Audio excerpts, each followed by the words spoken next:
Hello, unlimited friends. It's Sarah back again with Q&A about law of attraction and its application to our lives. So this question was presented in one of my Facebook groups by Karen, and her question was, how can I stop being disappointed?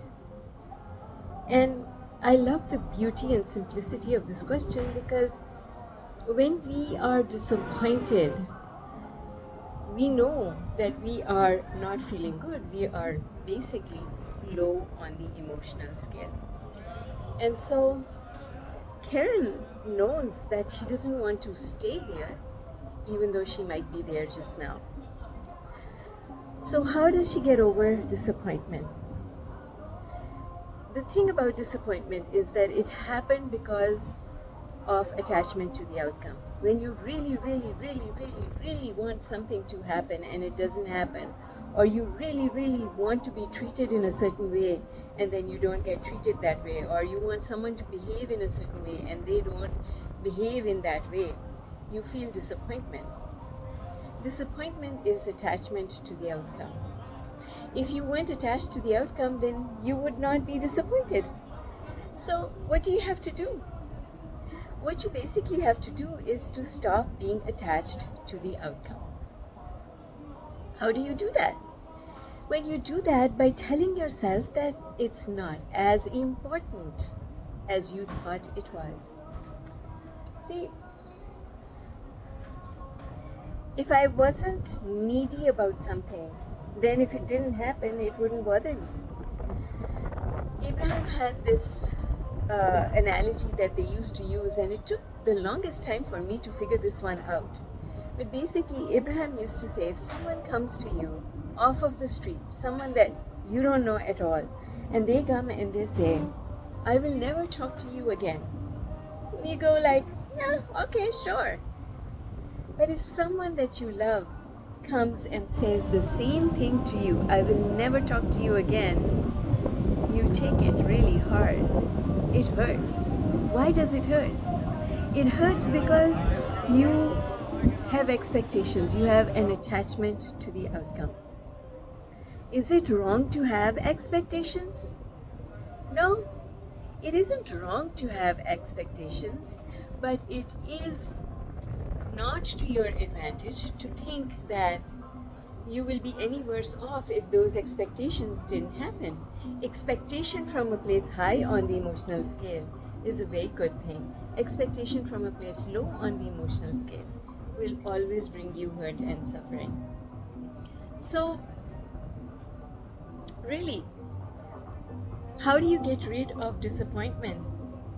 First of all, when you understand that there are unlimited possibilities for things to work out in your favor, then there is no reason to be disappointed, because if there are unlimited possibilities, then you have nothing to fear, because it's fear, right?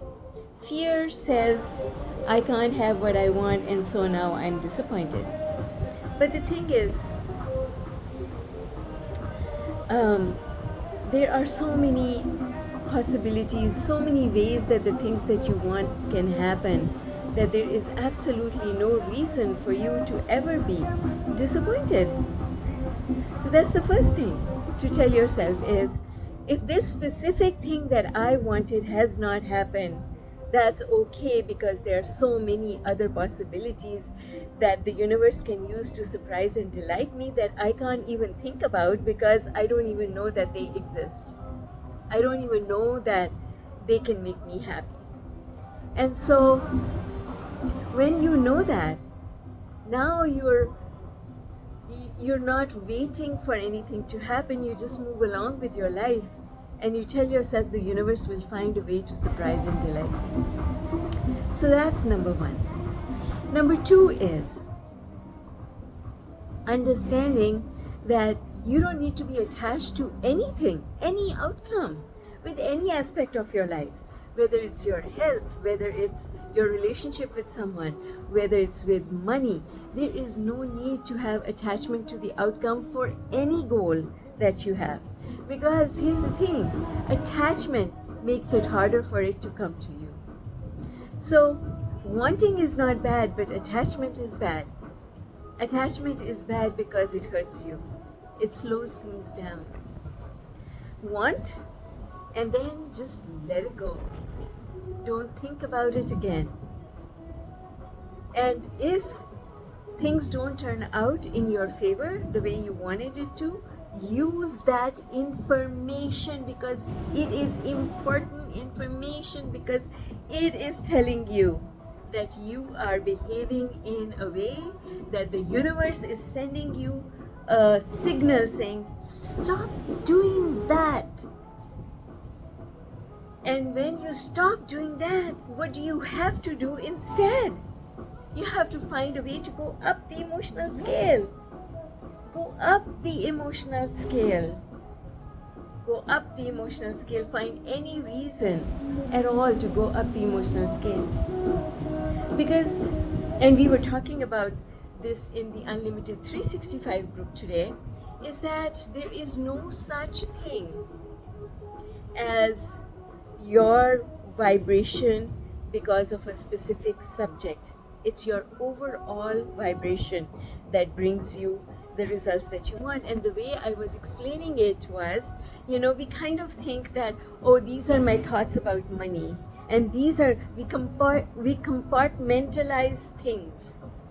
We say, this is my goal about money, this is my goal about relationships, this is my goal about this thing, this is my goal about this thing. And it feels to us that our thoughts about that subject affect that subject only and don't affect anything else. But let me tell you, if your hand is in pain, your whole body is experiencing that pain.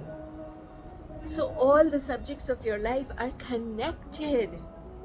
They are not separate from each other. If one is not working, it is affecting all the others. See? If money isn't working, it's affecting relationships. If relationships are not working, it's affecting money. Everything is connected together. And so, it's our overall vibration that matters. Overall, go up the emotional scale. And pay attention to how you're feeling, because moment to moment the universe is sending you information telling you how good a job you are doing of thinking your thoughts. The universe is always communicating to us, letting us know whether we are high on the emotional scale or whether we are low on the emotional scale, all the time.